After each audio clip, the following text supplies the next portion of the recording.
Hello, my name is Mark Taylor. Welcome to the Education on Fire podcast network. This show is sponsored by the National Association for Primary Education. Hello and welcome to the Education on Fire podcast. The place where we share creative and inspiring learning in our schools.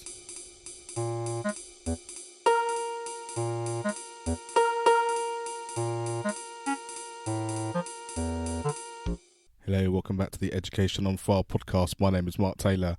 This is a Primary Music on Fire special, and today I'm delighted to be talking to Paul Mansell, who, if you've been following our Education on Fire Facebook page, you'll have seen we've just done a 4-day ukulele challenge, which was so much fun, just getting a chance to use Paul's book, Ukulele School, and taking you through beginner ukulele lesson and the first sort of 3 or 4 songs in the book. We had a great time, and I think from the comments and the feedback we've had from people, you've really enjoyed it as well. So if you were part of that, then here's a chance to get to know Paul a little bit more. And if you didn't, you can always go and check that out. It's on facebook.com/Education on Fire. So I hope you enjoy this. This is Paul Mansell and talking about his experience and his book, Ukulele School. Hello, welcome back to the Education on Fire podcast, and this is a primary music special, and I'm here delighted to be joined by Paul Mansell, and we're going to be talking all things ukulele. We met very recently actually at the Music and Drama Expo in London, and came across Paul's book Ukulele School, and I've had a look through it. It's absolutely fantastic, and one of the things that we know, it's that beginner starting which is the most important thing when we're looking to learn new instruments and get music going in our schools. And so I thought we'd have a little chat and find out about Paul's background and how he can help you moving forward. So welcome to the show, Paul. Thank you very much, man.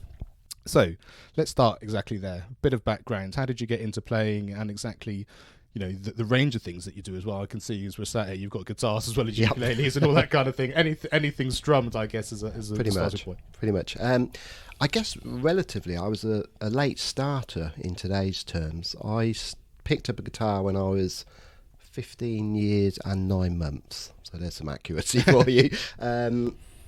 Classical guitar at school, had a terrific teacher. Luckily the school I went to was quite music focused. They had teachers come in externally to teach you, and then it was something that your parents paid for, so it was extracurricular. The actual music lessons at school were woeful. You know, we just sat and watched Beatles videos. But if you wanted to learn an instrument, it was really, really good, and there was a wide range. So I picked up the guitar just before my 16th birthday. Had a fantastic teacher who, believe it or not, is still at the same school, still teaching there 30 years later. And took to it pretty quick, actually. I'm not a natural musician, but worked pretty hard at it. Shall we say to the detriment of my A-levels? Shall we say you focused on what it was that you wanted to do. Thank you. Yes, what a great parental thing that is to say. I shall say that to my daughter. Luckily at school I got up to grade 8 on classical guitar. Like most kids then, you know, you're facing that sort of step into the unknown, aren't you? And I couldn't decide whether to do music at university or not. Back in those days when things were slightly more regimented, and this is 91, generally you needed another instrument at grade 5 as well, and I was okay on the flute, but I didn't have grade 5 on it. So I decided not to follow music and went off to university and did a business studies course. Always kept on with music, always kept playing throughout university, and then, like most people, ended up getting a proper job. Still always playing music, and then pretty much had a job really until I was about 30. I was in transport until I was 30, and then I was made redundant. At that stage I set up my own company, an events company, which I ran with a colleague from school. All this time I was still playing a lot of music, playing a lot of classical, playing in bands as well. I'd had a fair amount of success in bands. We'd put a record out, we'd had chats with EMI, but nothing that made it professional. It was always kind of like in the background. Then I sold that business, I don't know, about 8 years later, something like that, when I was about 38. And it didn't make me a millionaire, but it gave me a little bit of time, effectively, to think, what do I do next? So at 38, and for me then it was okay. Now we do music. At the time, I thought, well, I'll become a guitar teacher, and because I had the grade 8, and I thought, oh, I'll do a music diploma because I wanted to give some sort of legitimacy to it. So I was about to do that, and then a friend of mine, a drummer, said, "Oh, have you seen ukuleles are very popular at the moment? They're selling 250,000 in England. I think this could be a thing for you. Have you ever played one?" I said, "No, I've never played one."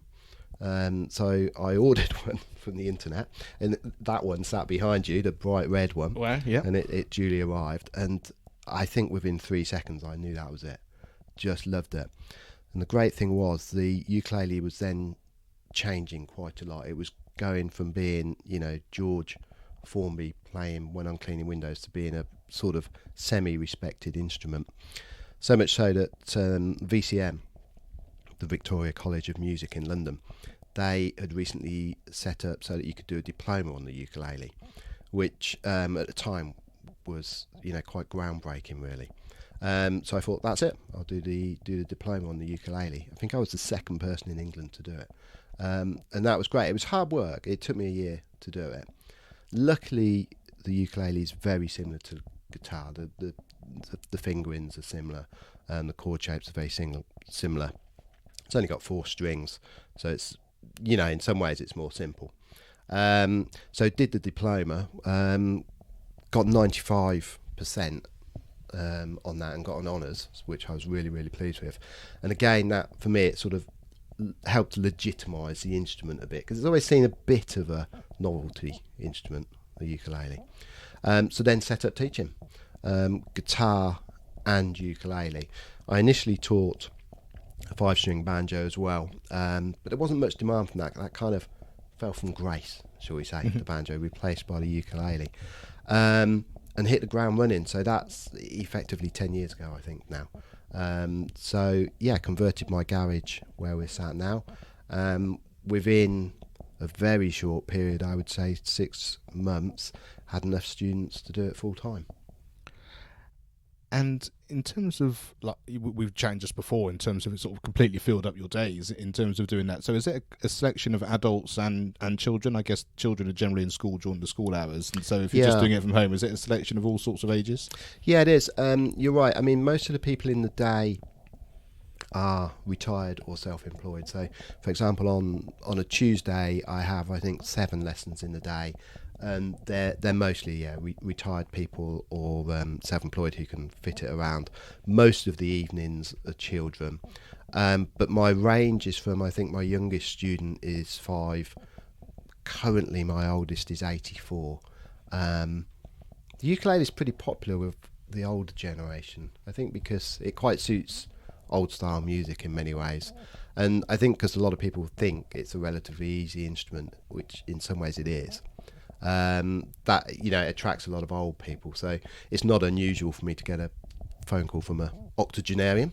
I hope to play the ukulele, and we take it from there. But yeah, I span from sort of 5 to 84. So, and talking about that perception that the ukulele's easy or easier than guitar, I mean, it's, as we said, it's become more prevalent in schools. Is something extra, recorder, ocarina, ukulele now is a big thing. Is it the size which you think makes it good for schools? Is it the fact that it is easier, or is that just a perception, and actually they could do the same with guitar as well? It just happens to be that ukuleles captured the imagination. That's a good question. I think it's there's several things. It's the accessibility of it, as in it's cheap to buy. So you can buy a good ukulele, a perfectly playable one, for £20. It's small, so a child can sling it in their bag. You can get going on it relatively quickly. You can be singing a song. I can have a 5-year-old playing a song within 5 minutes. I think why it's taken over from the recorder, you can do more modern songs on it. A kid might want to do Ed Sheeran or something, and okay, you can do that on the recorder, but it's going to sound more interesting to them because they can sing with it. You can't sing with a recorder. So I think it's the accessibility, the fact that you can do modern songs, little things, they come in bright colours, things like that. You know, they're fun looking things. They look a bit like a guitar. You know, you can get ukuleles in all shapes. You can get like flying V ones now, so you can look a bit like Jimi Hendrix if you want to. Or you can get Les Paul ones, so you can look like Slash with a ukulele. And that's, you know, that appeals to me, so it must really appeal to a kid. So I think that's the reason why. And with the advent of YouTube, you know, it's relatively easy to find resources. I mean, I'm trying to think back to when my kids they had a wider opportunities ukulele thing. So that someone came in from the Music Hub and they did 10 weeks. And the thing that struck me about it when they did that was what it gave them was the ability to have a grounded musical start. Because as you said, they were singing as well as playing. They were able to develop enough technique to make it sound like they were able to produce a finished product within that age group without it necessarily feeling like this is a good starting point and then we'll move on. And of course, if they'd had another 10 weeks and another 10 weeks, then it obviously gets better and better and better. But I think that's the thing I certainly found when I've been into schools doing samba, is the fact that no matter what the ability of everyone around, as a group, you can make something sound really well, and you can actually have all those musical elements come together relatively quickly. And I think understanding that you are a performer from like the first time you start playing is something which is a really positive thing for everyone who gets involved in it. Oh, definitely. I think, you know, no child wants to sit and read through 20 pages of a book before they can play. And one of the things that I try and do with children is if you've got a mixed ability bunch of children, then the children that initially may struggle can tap out. You know, they can tap out on the ukulele and things like that. You can do a song where half the children can do one chord. If it's a slightly complicated chord, the other half can do an easy chord. Interestingly, going back to what you were saying when you're sort of teaching samba and that, I wonder if, because I always felt with the recorder, when you learnt the recorder at school, it was always, you get good at that and we'll give you a bigger recorder. Yes. Yeah, you're always moving on. You're always moving on. And I worry slightly. I don't know if you get that with bongos. Do people say, "Oh, if I master the bongos, can I have a go on the drums?" Does it? Well, I don't know. yeah. There's a little bit about the fact they always want to play the biggest thing. Yeah. So actually, so my basic samba setup when I go into a school, I've got a set of surdos, which is keeping the tempo, keeping the pulse, and then we've got our ganzas and our heckers doing the scrapers and shakers. And actually, the scraping stuff is really technically difficult. Yeah. But they still want to play the more simple thing on the bigger drum. Yeah. And so I think that's just the nature of it. But because it's basically layered up rhythms, you can swap people around, and one of the things I try and do is that we're going to start on this particular group, but within the piece we can then move around, and by the end of the piece you might be playing something different, the piece will still be going. And so I guess it's a little bit like you said about some children can do this rhythm and some children can do that rhythm. If you want to layer things up, moving things around, or the first time through you play this line, the second time through you play that line, or however it happens to be, there's enough sort of movability. Or if there's obviously children that are struggling with certain thing, they can get that peer-to-peer support of kind of, well, you stay looking at this, doing this person's doing exactly the same thing, and they can support you while I'm also focusing on the other groups as well. And so it has that, you can push the people that want to be pushed, and at the same time you can support those that are quite happy just to find their comfort zone, and that's the most important thing for them. Yeah, I think potentially you can't do that with recorder. I'm not down on the recorder, by the way. It's a wonderful instrument, but I always felt at school, if you master this, you can get a bigger recorder. And maybe that's why it's rare to see a brilliant recorder player. They are out there, of course, but you don't. And my slight fear is that with the ukulele, people will be a little bit, if I get good at it, can I move on to a guitar? Yeah. Well, no, actually, you can go and do a diploma on the ukulele and hire, and there's people making a living out of playing the ukulele now. So it's interesting.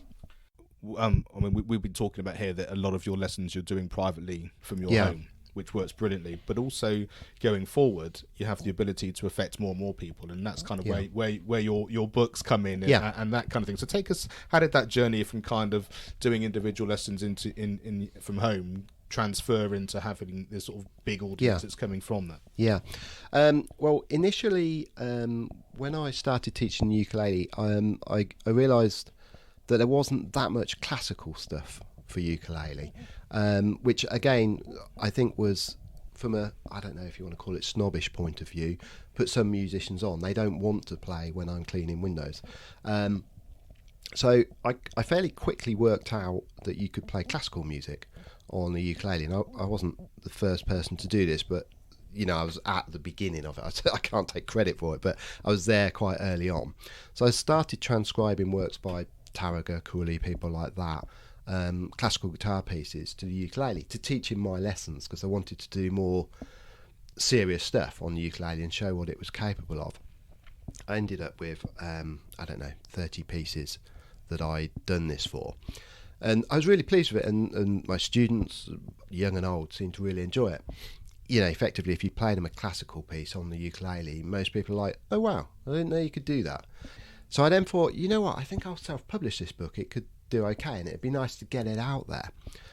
So I knocked the book into some sort of shape, and then I thought, I'll send it to some publishers just to see how it goes, not expecting much. So I sent it to 3 publishers. One came back within about an hour saying thanks but no thanks, although it was a really positive response, saying it's a great idea, but we've actually already done this, and we've got someone we're working with, who ironically, it goes full circle, and I'll come back to that in a minute. 2 other publishers came back relatively quickly and said, yeah, this seems like a good idea, we'd be interested in. So I had a chat with, it was Berkeley and Kevin Mayhew. Kevin Mayhew had the MD, Dave, who you met at the show, actually. Really great guy, drummer. There you go. That was great like, guy. yeah, great guy. And he sort of got what I wanted to do with it instantly. And they had the benefit, they have a record label and a recording studio as well, so it was sort of all encompassing. And after initial chats, they said, well, look, we'll bung you in the studio and you can do an album as well, which was, to me, it was like, whoa, great. So we did that. So we put the album out, the ukulele album, and we did the classical book, which comes with an album. So this is effectively the first book was 20 classical pieces for ukulele, and that was launched a year and a half ago now. So and that was received well, because obviously that's still a niche area, but it's done well and continues to sell well, actually. And from that, they obviously knew that I was doing a lot of teaching, and they then said, how would you feel about doing a book for children? I said, yeah, I'd love to. I said, what I'd really like to do is a book for really young children, and specifically for primary school teachers. So I started working on a book for that. Took a long time to knock it into shape. Initially, when I did it finger picking style, picking melodies out and that. And I think, going back to what we were talking about earlier, Mark, it wasn't instantly accessible. The more I got into it, the more I could see children getting it, but not quick. And for young children, you must understand this. They want something and they want it now. Yeah. So we got our heads together at Kevin Mayhew, and they'd had great success with a book called Red Hot Recorder by Sarah Watts, fantastic recorder player. Great book. I think it's the biggest selling recorder tutor out there, actually. Very well known in schools. And that gives kids instant access to playing this. So they said, let's do it like that. They said, go away, write 12 pop songs for kids that they can do straight away. So that's what I did. Went away, wrote 12 sort of pop songs, starting with just one chord songs. It's actually fairly difficult to write a one chord song. Yeah. In many ways, it's a lot harder than writing something with 6 chords in. So it'd be like me saying to you, I just want a solid 4/4 beat, and that's it. And then it'd be really, really hard. So wrote the 12 songs, and then wrote the book as well. Gave it to them, and they sort of knocked it into some shape, made it really colourful. We recorded all the songs with professional musicians and me, down at their recording studio in Suffolk. And then we launched that about 4 weeks ago. And it's aimed specifically at teachers who maybe can't even play the ukulele, but to get them encouraged to teach children. I don't know if you've ever heard this, but one of my friends, when he was taking the mickey out of me for being a music teacher, he said, the problem with your job is you only got to be one lesson ahead of the child. That's all you need to be be a music teacher. And whilst I took great offence at that, it is partly true. So whilst I don't particularly advocate anyone, teaching music, because there is a skill to it, at the same time I do, because if it gets kids involved and active, and like we were talking about earlier, it's difficult in schools now to have musician teachers, isn't it? Often it's like you said, it's what is it, the person who runs out of the door last or whatever. And I have to say, some of the things which have made the biggest difference for me is the fact that I actually learnt the trumpet because there was a show that was going on, and a friend of mine was doing it, and it was Threepenny Opera, and the original orchestration is drums doubling trumpet. Right. and he said I might need a depth for this. Do you fancy it? It's in like a year's time. So I went, got some lessons, found out all about it, did some practice. And my daughter then seemed to like the idea that this trumpet was around, and she was at primary school at the time, and there was brass lessons available, so she signed up. Yeah. And but the point of this is that we learnt together. I wasn't yes, I'm a musician, but I wasn't a trumpet player. Yeah. And there was something very nice about, well, I've tried this and this worked, and we can try this together. And when we were playing, it sounded like two beginner trumpet players, but it was really fun. And while I could, as a musician, I could teach her to play the drums as a professional musician and a teacher, if that's what she wanted. There was something very nice about doing it together, because that's where we happened to be. Yeah. And so I'm sort of thinking, going back to your idea of teachers in schools teaching it. If you're a ukulele player, then you can do it anyway. Yeah. But if you're not, there's something about the learning things together which has a very special relationship, that you bond with your pupils at the same time. And I think if that's where you are, I think it's a very positive thing rather than thinking it as a negative. I haven't actually thought of it. It's a really good point. Yeah. I totally agree. I think why not? The teachers then will enjoy it as much as the children, and maybe not even see it so much as teaching, but learning an instrument themselves, really. I think with children, it's always good to give them guidance, so that if they have the adult guidance, but children pick things up so much quicker than we do. Don't know, their brains are like sponges. I could see after a while the children would be saying, "Oh, sorry, sir, miss, you're actually doing that wrong. Exactly. Have you thought about doing it this way?" A little bit like, "Oh, the whiteboard's not working. You're in year 6, would you mind going to sort it out for me?" Yeah. And you see that quite a lot. Yeah.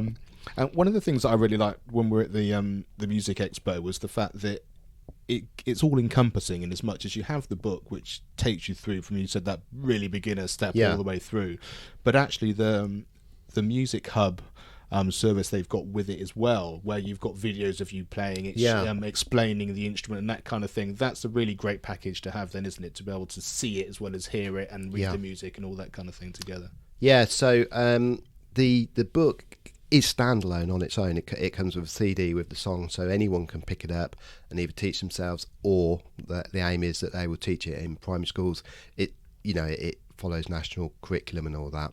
But then there's the addition of the Music Hub, where if you sign up to that, you get videos of me explaining what the chords are and going through it. So again, if the teacher in the class isn't 100% sure, they can just put the video on and they can learn as well.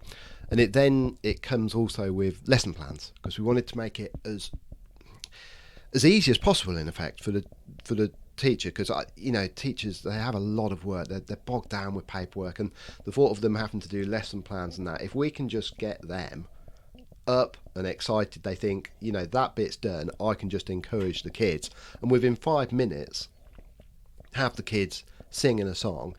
Every day when I pick my daughter up from school, the kids come out and they're so excited if they've had a music lesson, they've sung a song. That's what they want to do. I mean, you were saying earlier that the sense of achievement of them actually being involved and making something that sounds good. So the Hub's a great thing as well, and I think Kevin Mayhew there are aiming to unify what schools are doing, because I think a lot of schools at the moment are just jumping on YouTube and finding videos, and that's great because it's interactive and that, but at the same time we all know the danger that brings when it slips onto the next video or something like that. So the aim with the Music Hub is that it's a safe place where people can go and they have access to ukulele lessons. The book that I referred to earlier, Red Hot Recorder, is on there, and there's videos for that, and then there's songs that they can listen to as well. They don't have to worry about PRS, they don't have to worry about what song's going to come up next, things like that. So it's all encompassing. And we've been given permission because they at the moment they've got a 3-month free trial which I've got access to, and they very kindly said that within our Primary Music on Fire membership site we can actually show some of that so people can get an idea of exactly how that works, and then of course if they want to sign up for their membership as well, then like I said, they've got access to all of that, which I think is a very positive thing. We're going to be doing a little bit of video recording as well in a moment. So what we're going to do is we wanted to sort of give you the opportunity, if you wanted to see exactly how to get going with the ukulele, how to hold it, some of the initial things which are actually involved in this Music Hub video idea as well, but just to give you that sort of beginner starting point, which then if you wanted to go away and get hold of the book as well, you've effectively got Paul giving you your first beginner lesson, right? from a beginning starting point. So you would have seen him, you'd have heard him, you understand what he's talking about, and then you've got all the resources you need to move forward, and hopefully that'll be a very supportive thing for you if you're just starting ukulele or if you just need some extra resources within your school. Thanks very much for chatting. It's been really so glad we bumped into each other, and it turns out that we've actually also got a mutual friend in common as well, and this is a very small world, but it's been lovely finding out about you and exactly what you're doing, and look forward to finding out some more. Great, thanks for your time, Mark. I hope you enjoyed that episode. If you think we can help you, whether you're a school teacher, whether you're homeschooling, or you want to know more about music generally, go to educationonfire.com/membership and you can find out more information about what we have to offer. And the most important thing is our community and the fact that we want to support you and enabling children to be fully included in music. That's educationonfire.com/membership. Thanks for listening to the Education on Fire podcast. For more information of each episode and to get in touch, go to educationonfire.com. Education is not the filling of a pail, but the lighting of a fire.